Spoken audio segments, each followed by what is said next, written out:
അസ്സലാമു അലൈക്കും വറഹ്മത്തുള്ളാഹി വബറകാതുഹു. ബിസ്മില്ലാഹിർ റഹ്മാനിർ റഹീം. അൽഹംദുലില്ലാഹ്. അല്ലാഹുമ്മ സ്വല്ലി വസല്ലിം അലാ റസൂലിക സയ്യിദിനാ മുഹമ്മദ് വഅലാ ആലി സയ്യിദിനാ വ മൗലാനാ മുഹമ്മദ്. അഷ്ഹദു അൻ ലാ ഇലാഹ ഇല്ലല്ലാഹു വഹ്ദഹു ലാ ശരീക ലഹ് വഅഷ്ഹദു അന്ന സയ്യിദനാ മുഹമ്മദൻ സ്വല്ലല്ലാഹു അലൈഹി വസല്ലം അബ്ദുഹു വറസൂലുഹു വമാ തൗഫീഖി ഇല്ലാ ബില്ലാഹ് അലൈഹി തവക്കൽതു വഇലൈഹി ഉനീബ്. സ്നേഹം നിറഞ്ഞ സത്യവിശ്വാസികളെ, അല്ലാഹു സുബ്ഹാനഹു വ തആല അവൻ്റെ ഇഷ്ടദാസന്മാരിൽ നമ്മെല്ലാം ചേർത്തി തരട്ടെ. അൽഹംദുലില്ലാഹ്. ഹബീബ് റസൂലുള്ളാഹി സ്വല്ലല്ലാഹു അലൈഹി വസല്ലമ തങ്ങളുടെ തിരുപ്പിറവി കൊണ്ട് അനുഗ്രഹീതമായ വിശുദ്ധമായ റബീഉ നമ്മിലേക്ക് ആഗതമായിരിക്കുകയാണ്. വിശ്വാസി സമൂഹം ഏറെ നാളുകളായി ഏറെ പ്രതീക്ഷയോടെ കാത്തിരിപ്പോടെ വിശുദ്ധമായ റബീഇനെ വരവേൽക്കാൻ വേണ്ടി കാത്തു നിൽക്കുകയാണ്. മുത്തുനബി സല്ലല്ലാഹു അലൈഹി വസല്ലമ തങ്ങളുടെ 1500ാമത് മീലാദ് ആഘോഷത്തിലേക്കാണ് ഈ റബീഇൻ്റെ ആഗമനത്തോടുകൂടെ നാം പ്രവേശിക്കുന്നത്. റബീഉ എന്നത് വസന്തമാണ്. റബീഉൽ അവ്വൽ ഭൂമിയിലെ പ്രപഞ്ചത്തിലെ പ്രഥമ വസന്തം എന്നതാണ് അതുകൊണ്ട് ഉദ്ദേശിക്കുന്നത്. റബീഉ മാസം നമ്മിലേക്ക് കടന്നു വരുമ്പോൾ പ്രപഞ്ചത്തിൽ വസന്തകാലത്ത് സൃഷ്ടിക്കുന്ന ഒരു ഓളം, ഒരു സന്തോഷം, ഒരു ആനന്ദം, ഒരു കൺകുളിർമ, പൂക്കളും ചെടികളും വൃക്ഷങ്ങളും പാടങ്ങളും എല്ലാം പൂത്തുലഞ്ഞു നിൽക്കുന്ന സുഗന്ധം പരത്തുന്ന ഒരു വസന്തോത്സവമാണ് വിശുദ്ധമായ റബീഉ. റബീഇൻ്റെ വസന്തമുണ്ടാവേണ്ടത് നമ്മുടെ ഹൃദയങ്ങളിലാണ്, നമ്മുടെ ഖൽബുകളിലാണ്. പരിശുദ്ധ റസൂൽ സ്വല്ലല്ലാഹു അലൈഹി വസല്ലമ തങ്ങൾ നമ്മുടെ ഹൃദയത്തിൻ്റെ വസന്തമായി നമുക്ക് മാറണം. അതിന് അല്ലാഹു സുബ്ഹാനഹു വ തആല ഈ റബീഉ ഒരു നിദാനമാക്കി തരട്ടെ. റബീഉൽ അവ്വൽ മാസം കടന്നു വരിക എന്ന് പറഞ്ഞാൽ നമുക്കൊക്കെ വലിയ ആനന്ദവും സന്തോഷവുമുള്ള കാര്യമാണ്.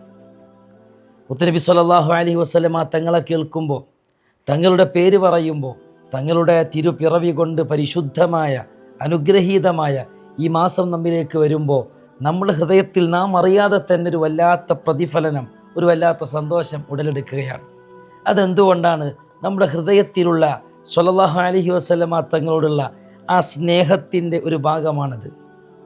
ഒരു മാതാവിന്, പിതാവിന് തൻ്റെ കുഞ്ഞിനെ ആദ്യമായി പഠിപ്പിക്കേണ്ടത്, ആ കുഞ്ഞിന് ആദ്യമായി പറഞ്ഞു കൊടുക്കേണ്ടത്, ബഹുമാനപ്പെട്ട ദീനിൻ്റെ പണ്ഡിതന്മാർ നമ്മെ പഠിപ്പിക്കുന്നത്, മുത്തുനബി സ്വല്ലല്ലാഹു അലൈഹി വസല്ലമ തങ്ങൾ പരിശുദ്ധമായ മക്കയിലാണ് ജനിച്ചത് എന്നും മുത്തുനബി സ്വല്ലല്ലാഹു അലൈഹി വസല്ലമ തങ്ങൾ വിശുദ്ധമായ മദീനയിലാണ് വഫാത്തായത് എന്നുമാണ് ഒരു കുഞ്ഞിൻ്റെ ഹൃദയത്തിലേക്ക്, കുഞ്ഞിൻ്റെ ഹൃത്തിലേക്ക് ആദ്യമായി പകർന്നു കൊടുക്കേണ്ടത് എന്നാണ്. ഇങ്ങനെ ഒരു മനുഷ്യൻ, ഒരു കുഞ്ഞ് പിറന്നു വീണ ആ സമയം മുതൽ തൻ്റെ ജീവിതത്തിൻ്റെ അവസാന ഘട്ടങ്ങളിൽ വരെ ഏത് സമയത്തും അല്ല, എല്ലാ സമയത്തും ഹബീബ് റസൂലുള്ളാഹി സ്വല്ലല്ലാഹു അലൈഹി വസല്ലം തങ്ങളെ സ്നേഹിച്ചുകൊണ്ടേയിരിക്കണം, പഠിച്ചുകൊണ്ടേയിരിക്കണം, പറഞ്ഞുകൊണ്ടേയിരിക്കണം. ആ ഒരു അർത്ഥത്തിലാണ് ഈ വിശുദ്ധമായ റബീഇൽ നാം ഇങ്ങനെ ഒരു സംരംഭത്തിന് തുടക്കം കുറിക്കുന്നത്. മുത്തുനബി സ്വല്ലല്ലാഹു അലൈഹി വസല്ലമ തങ്ങൾ അവിടുത്തെ അപദാനങ്ങൾ പാടുക, പറയുക, അവിടുത്തെ കേൾക്കുക എന്നാൽ അത് നമ്മുടെ ഹൃദയത്തിന് വല്ലാത്ത ആനന്ദം ഉണ്ടാക്കുന്നതാണ്. സ്വല്ലല്ലാഹു അലൈഹി വസല്ലമ തങ്ങളുടെ വിശുദ്ധമായ ഈ ജന്മദിനത്തിൽ നാം ആലോചിക്കേണ്ട, വിശുദ്ധമായ നബി സ്വല്ലല്ലാഹു അലൈഹി വസല്ലമ തങ്ങളുടെ ഈ മാസത്തിൽ നാം ആലോചിക്കേണ്ട ഒരുപാട് യാഥാർത്ഥ്യങ്ങളുണ്ട്. മുത്തുനബി സ്വല്ലല്ലാഹു അലൈഹി വസല്ലമ തങ്ങളെ പരിശുദ്ധ ഖുർആനിൽ അല്ലാഹു സുബ്ഹാനഹു വ തആല പരിചയപ്പെടുത്തിയത് വമാ അർസൽനാക ഇല്ലാ റഹ്മത്തൽ ലിൽ ആലമീൻ. നബിയെ, അങ്ങയെ നാം ഈ ലോകത്തേക്ക് നിയോഗിച്ചിട്ടുള്ളത് റഹ്മത്തൽ ലിൽ ആലമീൻ, ലോകത്തിൻ്റെ റഹ്മത്തായിട്ടാണ്, കാരുണ്യമായിട്ടാണ്. മുസ്ലിമീങ്ങൾക്ക് മാത്രം എന്നല്ല, മുഅ്മിനീങ്ങൾക്ക് മാത്രം എന്നല്ല, അല്ലെങ്കിൽ അറേബ്യൻ സാമ്രാജ്യത്തിന് മാത്രം എന്നല്ല. വമാ അർസൽനാക ഇല്ലാ റഹ്മത്തൽ ലിൽ ആലമീൻ. നബിയെ, ഈ ലോകത്തിനാസകലം, ഈ പ്രപഞ്ചത്തിനാസകലം റഹ്മത്തായിട്ടാണ്, കാരുണ്യമായിട്ടാണ് അങ്ങയെ നാം നിയോഗിച്ചിട്ടുള്ളത് എന്നാണ്. ആ ഹബീബ് സല്ലല്ലാഹു അലൈഹി വസല്ലമ തങ്ങളുടെ വിശാലമായ റഹ്മത്തിനെ തിരിച്ചറിയാൻ നമുക്ക് സാധിക്കേണ്ടതുണ്ട്. അള്ളാഹു നമുക്ക് തൗഫീഖ് ചെയ്യട്ടെ. പരിശുദ്ധമായ നബിദിനത്തെക്കുറിച്ച് വിശുദ്ധ ഖുർആനിൽ അല്ലാഹു സുബ്ഹാനഹു വ തആല പറഞ്ഞല്ലോ, ഖുൽ ബിഫളില്ലാഹി വബിറഹ്മതിഹി ഫല്യഫ്റഹൂ. ഖുൽ, നബിയെ നിങ്ങൾ പറഞ്ഞു കൊടുക്കുക, നിങ്ങൾ സമൂഹത്തിന് ഉമ്മത്തിന് പഠിപ്പിച്ചു കൊടുക്കുക, അവർക്ക് പറഞ്ഞു കൊടുക്കുക. ബിഫളില്ലാഹി, അള്ളാഹുവിൻ്റെ ഫളിൽ കൊണ്ട്, അള്ളാഹുവിൻ്റെ അനുഗ്രഹം കൊണ്ട്, അള്ളാഹുവിൻ്റെ ഔദാര്യം കൊണ്ട്, വബിറഹ്മതിഹി, അള്ളാഹുവിൻ്റെ കാരുണ്യം കൊണ്ട്, ഫല്യഫ്റഹു, അവർ സന്തോഷിക്കട്ടെ, അവരാനന്ദിക്കട്ടെ. ഇവിടെ പരിശുദ്ധമായ ഖുർആനിൻ്റെ മുഫസ്സിരീങ്ങൾ, വ്യാഖ്യാതാക്കൾ ഈ ആയത്തിന് തഫ്സീർ നൽകുന്നത് അള്ളാഹുവിൻ്റെ ഫദ്ൽ എന്നതുകൊണ്ട് ഉദ്ദേശിക്കുന്നത് വിശുദ്ധമായ ഖുർആനിനെയാണ്. രണ്ടാമത് റഹ്മത്ത് കൊണ്ട് ഉദ്ദേശിക്കുന്നത് പരിശുദ്ധ റസൂൽ സ്വല്ലല്ലാഹു അലൈഹി വസല്ലമ തങ്ങളെയാണ്. മറ്റൊരായത്തിൽ പറഞ്ഞല്ലോ, നേരത്തെ നമ്മൾ സൂചിപ്പിച്ചല്ലോ, മാ അർസൽനാക ഇല്ലാ റഹ്മത്തൽ ലിൽ ആലമീൻ. അപ്പോൾ അള്ളാഹുവിൻ്റെ റഹ്മത്താകുന്ന നബി സല്ലല്ലാഹു അലൈഹി വസല്ലമ തങ്ങളെ കൊണ്ടും വിശുദ്ധമാകുന്ന അള്ളാഹുവിൻ്റെ കലാമാകുന്ന ഖുർആനിനെ കൊണ്ടും ഫല്യഫ്റഹു, അവർ സന്തോഷിച്ചു കൊള്ളട്ടെ, അവർ ആനന്ദിച്ചു കൊള്ളട്ടെ എന്നാണ് വിശുദ്ധ ഖുർആനിൽ അള്ളാഹു തആല പറയുന്നത്. അപ്പോൾ ഈ റബീഉ നമ്മിലേക്ക് വരുമ്പോൾ നമുക്ക് ആനന്ദമുണ്ടാകണം, വല്ലാത്ത സന്തോഷമുണ്ടാകണം. നബി സല്ലല്ലാഹു അലൈഹി വസല്ലമ തങ്ങൾ പിറന്നു എന്ന വാർത്ത തന്നെ അറിയിച്ച തൻ്റെ അടിമപ്പെണ്ണിനെ, സുവൈബത്തുൽ അസ്ലമിയ എന്ന അടിമപ്പെണ്ണിനെ മോചിപ്പിച്ചതിൻ്റെ പേരിൽ എല്ലാ തിങ്കളാഴ്ച ദിവസവും നരകത്തിൽ നിന്ന് തൻ്റെ കൈവിരലിലൂടെ ശുദ്ധമായ പാനീയം ലഭിക്കുന്ന അബൂലഹബിൻ്റെ ചരിത്രം നമുക്ക് ഓർമ്മയുള്ളതാണ്. വിശുദ്ധ ഖുർആനിൽ അല്ലാഹു സുബ്ഹാനഹു വ തആല വളരെ കറക്റ്റായിട്ട് പച്ചക്ക് തബ്ബത് യദ അബീ ലഹബിൻ വ തബ്ബ്, അബൂലഹബിൻ്റെ കൈകൾ നശിച്ചു കൊള്ളട്ടെ എന്ന് അതിശക്തമായ ഗൗരവമായ ഭാഷയിൽ അല്ലാഹു തആല പറയുന്നുണ്ട്. ഈ അബൂലഹബിന് നരകത്തിൽ വെച്ചുകൊണ്ട് അല്ലാഹു തആല എല്ലാ തിങ്കളാഴ്ച ദിവസവും തൻ്റെ കൈവിരലിലൂടെ ശുദ്ധമായ പാനീയം കുടിപ്പിക്കുന്നുണ്ട്, നൽകുന്നുണ്ട്. എന്താ കാരണം?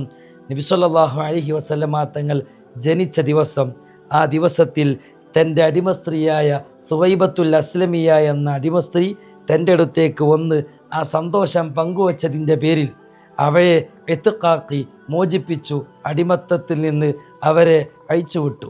ഈ ഒരു നന്മ ചെയ്തത് കാരണത്താലാണ് അല്ലാഹു തആല അബൂലഹബിന് നരകത്തിൽ വെച്ചുകൊണ്ട് ഇങ്ങനൊരു അനുഗ്രഹം ചെയ്തു കൊടുത്തത്. മുഅ്മിനീങ്ങളെ, നമ്മൾ ആലോചിക്കുക, അല്ലാഹു തആല നശിച്ചു പോകട്ടെ എന്ന് പറഞ്ഞ നബി സല്ലല്ലാഹു അലൈഹി വസല്ലമ തങ്ങൾക്ക് ഒരുപാട് ഉപദ്രവങ്ങൾ അയച്ചു വിട്ടാം. പരിശുദ്ധമായ ദീനിൻ്റെ കൊടിയ ശത്രു എന്ന് പരിചയപ്പെടുത്തിയ ഈ അബൂലഹബ്, വിശ്വാസിയല്ലാത്ത അവിശ്വാസിയായ ഈ അബൂലഹബ് നബി സല്ലല്ലാഹു അലൈഹി വസല്ലമ തങ്ങൾ ജനിച്ച ആ ദിവസത്തെ ബഹുമാനിച്ചതുകൊണ്ട്, തങ്ങൾ ജനിച്ചെന്ന വാർത്ത അറിയിച്ച ആ പെണ്ണിനെ അടിമത്തത്തിൽ നിന്ന് മോചിപ്പിച്ചതുകൊണ്ട് അവർക്ക് അല്ലാഹു തആല ഒരു അനുഗ്രഹം കൊടുത്തിട്ടുണ്ടെങ്കിൽ, അല്ലാഹു അവരെ സ്വീകരിച്ചിട്ടുണ്ടെങ്കിൽ, വിശ്വാസികളായ മുഅ്മിനീങ്ങളായ ഈമാനുള്ള നമ്മൾ ആ നബി സല്ലല്ലാഹു അലൈഹി വസല്ലമ തങ്ങളെ സ്നേഹിക്കുമ്പോൾ, അവിടുത്തെ ആ പരിശുദ്ധമായ മാസത്തെ, ആ ദിവസത്തെ നമ്മൾ പരിഗണിക്കുമ്പോൾ അല്ലാഹു തആല എത്രമേൽ നമ്മെ ഇഷ്ടപ്പെടുമെന്ന് നാം ആലോചിക്കേണ്ടതുണ്ട്. അതുകൊണ്ട് നബി സല്ലല്ലാഹു അലൈഹി വസല്ലമ തങ്ങളുടെ പിറവി സംഭവിച്ച ഈ മാസത്തിനും വലിയ പ്രത്യേകതയും പോരിശയുമുണ്ട്. റമദാനിൻ്റെ മഹത്വമായി നമ്മൾ പറയൽ എന്താണ്? ഷഹ്റു റമളാൻ അല്ലദീ ഉൻസില ഫീഹിൽ ഖുർആൻ, വിശുദ്ധമായ ഖുർആൻ അവതീർണമായി എന്നതാണ് പരിശുദ്ധമായ റമദാനിൻ്റെ ഏറ്റവും വലിയ പ്രത്യേകത. എന്നാൽ റബീഉൽ അവ്വലിൻ്റെ പ്രത്യേകത നബി സല്ലല്ലാഹു അലൈഹി വസല്ലമ തങ്ങൾ ആ മാസത്തിൽ ജനിച്ചു എന്നതാണ്. അതുകൊണ്ട് ഈ മാസത്തെ നാം പരിഗണിക്കുക. ഈ മാസത്തിൻ്റെ ഓരോ ദിവസങ്ങളിലും, ഓരോ രാവിലും പകലിലും ഹബീബ് സല്ലല്ലാഹു അലൈഹി വസല്ലമ തങ്ങളെക്കുറിച്ച് അനന്തമായി പറഞ്ഞുകൊണ്ടിരിക്കുക. ആ അവിടത്തോടുള്ള ഇഷ്കിനാൽ, ആ മഹബ്ബത്തിനാൽ, മവദ്ദത്തിനാൽ നമ്മുടെ ഹൃദയങ്ങൾ നിറയേണ്ടതുണ്ട്. അവിടത്തോടുള്ള സ്വലാത്തിനാൽ നമ്മുടെ നാവുകൾ പച്ചപിടിക്കേണ്ടതുണ്ട്, നനഞ്ഞു കുളിക്കേണ്ടതുണ്ട്. അള്ളാഹു തൗഫീഖ് ചെയ്യട്ടെ. ഏത് കത്തിക്കൊണ്ടിരിക്കുന്ന, ഏത് ചൂടുപിടിച്ച ഹൃദയത്തിനും സ്വാന്തനമാണ്, തണുപ്പാണ് സല്ലല്ലാഹു അലൈഹി വസല്ലം തങ്ങളുടെ പേരിലുള്ള സ്വലാത്ത് എന്നത്. അത് നാം പകർത്തുക. ഈ റബീഉൽ അവ്വലിൻ്റെ ഒന്നാമത്തെ ദിവസത്തിൽ തന്നെ നമ്മളൊരു നിയ്യത്തെടുക്കുക. ഇൻഷാ അല്ലാഹ് ഈ റബീഉ അവസാനിക്കുമ്പോഴേക്ക് ഞാൻ ഇത്ര സ്വലാത്ത് ചൊല്ലിത്തീർക്കും, അല്ലെങ്കിൽ ഈ റബീഉയോടുകൂടെ ഇതുവരെ എൻ്റെ ലൈഫിലില്ലാത്ത ഒരു സുന്നത്ത് ഇനി ഞാൻ എൻ്റെ ജീവിതത്തിലേക്ക് കൊണ്ടുവരും. അങ്ങനെ ഓരോ നല്ല നല്ല സന്ദർഭങ്ങളും ദിവസങ്ങളും രാവുകളും മാസങ്ങളും നമ്മുടെ ഈമാനിനൊരു അപ്ഡേഷൻ ഉണ്ടാക്കാൻ നമുക്ക് പറ്റുന്നതായിരിക്കണം. അള്ളാഹു നമുക്ക് തൗഫീഖ് ചെയ്യട്ടെ. അതുകൊണ്ട് ഈ പരിശുദ്ധമായ റബീഉ അത് നമ്മുടെ ഹൃദയത്തിൻ്റെ വസന്തമായി മാറണം. നമ്മുടെ ഹൃദയത്തിനൊരു കുളിർമ കിട്ടണം. ഹബീബ് സല്ലല്ലാഹു അലൈഹി വസല്ലമ തങ്ങളെ സ്നേഹിക്കുന്ന യഥാർത്ഥ മുഹബ്ബീങ്ങളിൽ അള്ളാഹു നമ്മെ ചേർത്തി തരട്ടെ. അസ്സലാമു അലൈക്കും വറഹ്മത്തുള്ളാഹി വബറകാതുഹു.